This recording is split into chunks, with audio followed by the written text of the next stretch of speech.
जिस समय महामहिम की मृत्यु अनिवार्य है,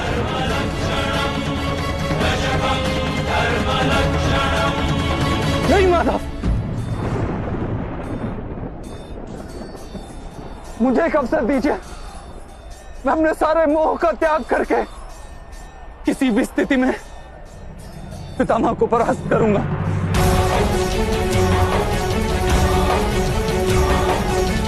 तो मेरे कारण माधव, आप अपने मस्तक पे इतना बड़ा लांछन मत लीजिए। यदि मेरे कारण ऐसा हो तो उसी क्षण मेरी देह से मेरे प्राण निकल जाएंगे। माधव, मुझे एक अवसर दीजिए, मेरी विनती स्वीकार कीजिए।